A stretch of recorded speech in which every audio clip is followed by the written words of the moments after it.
नमस्कार, मेरा नाम आलोक है। आप लाइव चीज देख रहे हैं। हमारे विशेष कार्यक्रम सुबह की चाय में आपका बहुत स्वागत है। देखिए, नई सुबह है। ये नई ऊर्जा के साथ आप इसे महसूस करें, आगे बढ़ें। जीवन जीने का नाम है। जीवन में कितने भी संघर्ष क्यों ना आए, उन कठिनाइयों को पार कीजिए और आगे बढ़िए। जीवन बढ़ते रहने का नाम है। हमारे साथ रवि उपाध्याय जी हैं। आज तारीख हो गई 16 नवंबर। बिहार में एनडीए की प्रचंड बहुमत के साथ सरकार बन गई और 200 पार 202 सीटें एनडीए को प्रचंड बहुमत मिली है।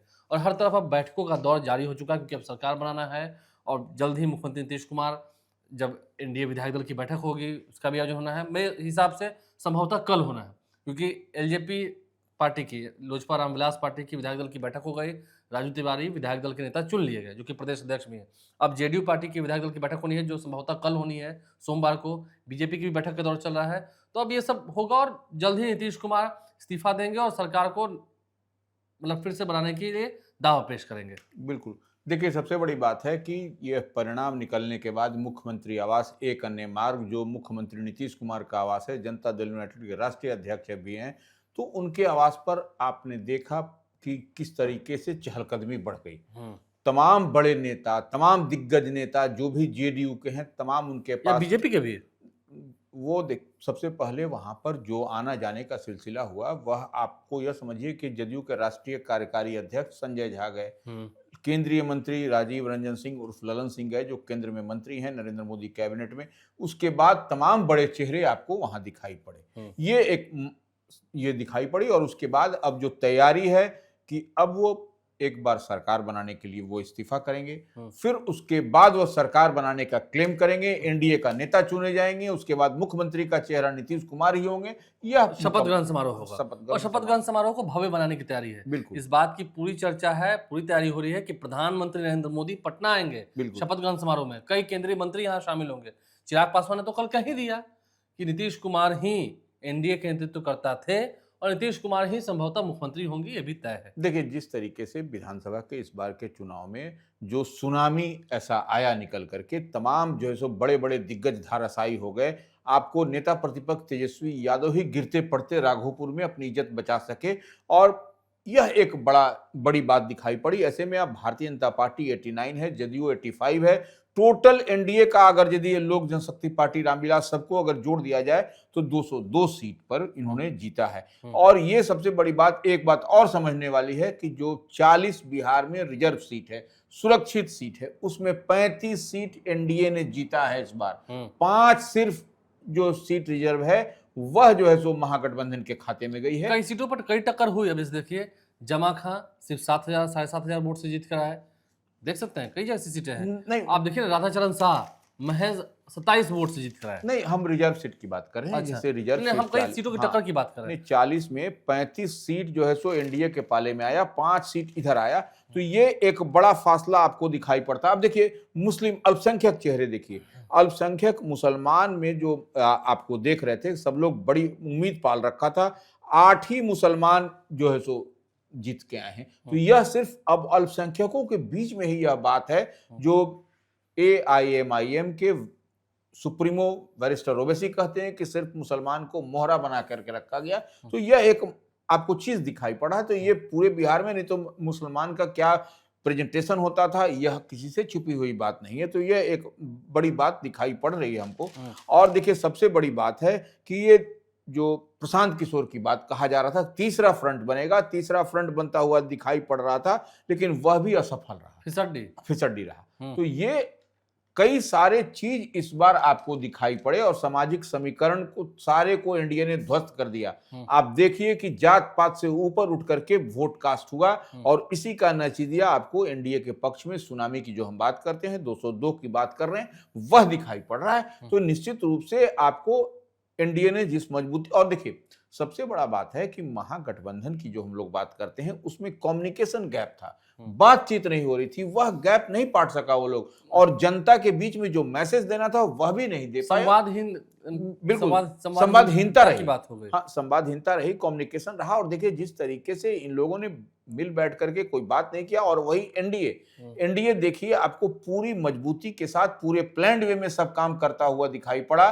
और मैक्सिमम सभाएं की। देखिए तेजस्वी यादव भी नेता प्रतिपक्ष थे, हमको याद है चुनाव प्रचार के लिए दरमियान वह मौसम खराब हुआ, वह नहीं निकले, वह हेलीकॉप्टर वीडियो का से और हाँ, फोन से संदेश देते रहे। तो ये नीतीश कहीं कुमार वहां खुद पहुंच गए, बिल्कुल गाड़ी से ही पहुंच तो गए। ये आपको स्पष्टता के साथ दिखाई पड़ रहा है किस तरीके से। और अब तो और भी राजद के अंदर भूचाल हो गया है जब से रोहिणी आचार्य ने ट्वीट कर दिया। ट्वीट कर दिया हालांकि है। उन्होंने अपने अकाउंट को फिर डीएक्टिवेट कर लिया, लेकिन ट्वीट तो कर दिया। बिल्कुल, तो ये एक निश्चित रूप संजय से यादव को लेकर अपनी बातें रखी। निश्चित रूप से यह एक भूचाल। देखिए संजय यादव या रोहिणी ने ट्वीट किया, यह तो एक मान लीजिए इसको डिलीट कर दिया, रख दिया, इस पर हम नहीं जाएंगे। इसको ऐसे भी समझिए कि उसी परिवार से बड़े पुत्र तेज प्रताप यादव को भी पार्टी और घर से निकाला गया। तो ये आप देखिए उस परिवार से तेज प्रताप और दूसरी तरफ रोहिणी आचार्य, तो ये क्या दिखाई पड़ता है आपको? कहीं ना कहीं आपको यह पूरी मजबूती के साथ अगर यदि ये लड़ते करते तो कुछ और फिजा होती बिहार की, लेकिन इन लोगों ने अपने आप को छोड़ दिया।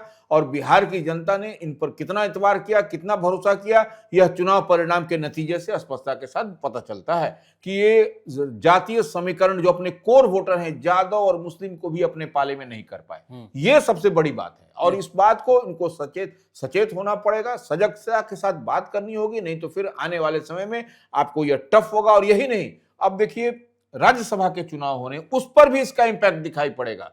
ये जो आपको जो गणित है 25 सीट पर आपको तमाम जो है सो कैसे जीतिएगा, क्या करिएगा और कैसे अपने महागठबंधन का आप राज्यसभा में भेजिएगा, राज्यसभा भी खाली होता हुआ दिखाई पड़ेगा आपको। अब देखिएगा कि राज्यसभा में क्या होगा, विधान परिषद में क्या होगा। तो यह इंपैक्ट आपको विधायकों की संख्या इनके पास नहीं है। इसलिए हम कह रहे हैं इस बात को समझना पड़ेगा, केंद्र से लेकर के दिल्ली तक में यह आपको पॉलिटिकली यह कमजोर हो जाएंगे।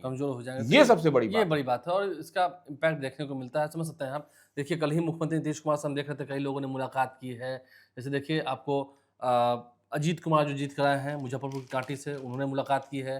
कोमल सिंह गायघाट से जीत के आई हैं, उन्होंने मुलाकात की। रामकृपाल यादव मिलने गए नीतीश कुमार से, उनके बेटे अभिमन्यु भी साथ में थे। शांभवी भी जाकर बधाई दे आए।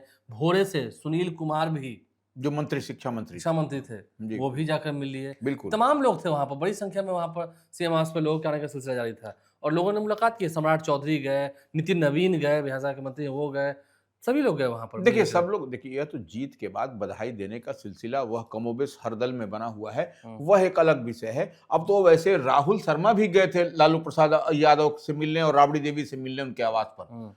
तो यह ठीक है, वह जीत करके आए हैं, जहानाबाद जीता है उन्होंने, बड़ी ये तो वो एक ठीक है। लेकिन एक बात समझिए कि महागठबंधन की जब हम बात करते हैं तो एक बात निश्चित रूप से, मुकेश सहनी कितनी सीट पर लड़ रहे थे वो देखिए 0 पर बोल्ड हो गए, कहीं के नहीं रहे। लेकिन आईपी गुप्ता एक सीट जीत करके 100% स्ट्राइक रेट देते हुए वो जीत गए और बड़ा चेहरा, पहली बार जो है सो उनकी पार्टी जो है सो चुनाव लड़ी और वह लड़े और जीत करके आए। तो यह, और कहा जा रहा था कि जहां जिस सीट से वो लड़े वो नहीं जीतेंगे, लेकिन वो उनके तमाम समीकरणों को ध्वस्त करते हुए जीत करके आए। तो यह निश्चित रूप से हम तो कहेंगे कि आईपी गुप्ता पहली बार लड़े और बेहतर परफॉर्म किया। तो इस बात के लिए उनको जनता ने भी वहां पर जनादेश दिया है वहां पर। देखिए अगर हम कई सीटों की बात कर रहे हैं तो सबसे ज्यादा अगर जो वोट प्राप्त हुए हैं, अगर वोट प्राप्त होने की बात है तो मुरारी पासवान ने फिर 35 से हासिल किया है, 1,40,000 वोट, ठीक है। और उसके बाद देखिए 1,38,750 वोट पाई हैं लेसी सिंह। लेसी सिंह 55,000 से अधिक मार्जिन से जीती हैं। यानी कि संतोष कुशवाहा, देखिए सीमांचल की बात को अगर हम समझेंगे, सीमांचल में देखिए कस्बा से नितेश सिंह भी जीत गए लोजपा से, लेसी सिंह इतने प्रचंड बहुमत से जीती, कलाधर मंडल इतने प्रचंड बहुमत से जीते। देखिए लेसी सिंह के सामने कितनी चुनौतियां थी, मतलब हमेशा उनको गलत साबित करने की कोशिश की गई। देखिए कभी बीमा भारती ने उनको गलत कहा, संतोष कुशवाहा ने गलत कहा, राखी तक बांधी। देखिए एक चीज अभी हम एक पोल खोल देते हैं, इस बात को समझ लिए। लेसी सिंह को आपको दलगत भावना से ऊपर उठ करके वहां के धमदाहा के जो कांग्रेस के कई टर्म के विधायक रहे अमरनाथ तिवारी ने वोट कास्ट किया भी, करवाया भी और बढ़ चढ़ करके वोट दिया। हम वोट के दिन भी कह रहे थे इस बात को, लेकिन आज मैं लाइव स्टेज पर इस बात को खोल रहा हूं। लेकिन उन्होंने भी गजब किया, संघर्ष किया, बिल्कुल बुलंद महिला है, संघर्ष किया। बीमा भारती ने उन पर आरोप लगाए, पहले लगाती रही थी, नीतीश कुमार ने एक बार डांटा भी था। बीमा भारती खुद चली गई आरजेडी में। अब देखिए एक बार दो नहीं भाई 3-3 बार हार गई, हार की हैट्रिक हो गई। लोकसभा, विधानसभा उपचुनाव, फिर विधानसभा। शंकर सिंह भी हार गए और कलाधर मंडल वहां सर्वाधिक वोटों से जीत गए। बिल्कुल 71,000 से वोट जीते। बिल्कुल। लेसी सिंह भी 55,000 के वोट जीती और संतोष कुशवाहा जो एमपी में हारे अब एमएलए में भी हार गए। देखिए निश्चित लोग रूप कह रहे से थे कि बड़ी टक्कर है तब जाके 55,000 से जीती नहीं है। देखिए उस दिन भी हम बात कर रहे थे ऑफ कैमरा, ऐसे भी हम बोल रहे थे कि धमदाहा में लेसी सिंह की कंफर्टेबल मार्जिन से जीत होगी। हम कई लोगों से बोले कटिहार में तारकिशोर प्रसाद भी जीत गए। बिल्कुल। तो ये कहीं ना कहीं वो उन लोगों ने काम किया है और समाज के हर वर्ग हर तबका को जोड़ के रखा है, वही फलाफल दिखाई पड़ता वही हुआ दिखाई आपको पड़ रहा है। दिखाई पड़ा। अब शपथ ग्रहण समारोह है, यानी कि 2-3 दिनों में अब सब हो जाना है। 2-3 दिन में सब हो जाएगा। आप देखिए सबकी नज़र भारतीय जनता पार्टी पर, देखिए प्रदेश मुख्यालय पर भी यहाँ भाजपा के बड़े नेता जो है सो यहाँ पर प्रदेश मुख्यालय में बैठकें हुई है। कल बैठक हुई है। हाँ, और ये आपको नित्यानंद राय थे, तमाम बड़े-बड़े चेहरे थे, बैठक किया है। उसके बाद ये दिल्ली में भी बैठक का दौर चल रहा है। आपको मल्लिकार्जुन खड़गे के आवास पर भी हार के कारणों पर समीक्षा हो रही है, क्या हुआ, कैसे हुआ और इस पर भी फीडबैक वहाँ। तो ये तमाम तरह की बातें हो रही हैं। अब देखने वाली बात है कि एनडीए का किस दिन शपथ होता है। ऐसे 22 तारीख नीतीश तक कुमार, हाँ, 21-22 तारीख तक हो जाना है। बिल्कुल 22 तारीख तक टेन्योर है इस हाँ, सरकार का। उससे पहले हो जाना है। उससे पहले हो यानी कि मेरे हिसाब से लेके बुधवार या बृहस्पतिवार तक। बिल्कुल। अब आज रविवार का दिन है, छुट्टी का दिन है, सभी आराम करेंगे। चुनाव में बड़ी व्यवस्था थी, आज लोग थोड़ा आराम भी करेंगे। बिल्कुल। बहुत जीत का सेलिब्रेशन भी हो गया, थोड़ा आराम भी करना है और आरजेडी ध्यान देगी कि कैसे उसे आगे बढ़ना है, बिल्कुल। क्या गलतियां हुई, किनको साइड लाइन करना है, ये सब चीज देखेंगी। तो वैसे में अब ये बड़ी बात रही और देखना होगा 2-3 नीतीश कुमार ही मुख्यमंत्री होंगे, इसमें कोई बट नहीं है। ये बात भी लगभग तय है। आप लाइव से बन रहे हैं, आपका दिन शुभ हो, आप स्वस्थ रहें, इसकी हम कामना करते हैं। जो जीत गए उनको भी बधाई, जो हार गए प्रयास कीजिए, आगे बढ़िए। जिंदगी बढ़ते रहने का नाम है, जिंदगी चलते रहने का नाम है। हमारे चैनल को सब्सक्राइब कर लें, साथ साथ फेसबुक पेज भी लाइक करें। धन्यवाद।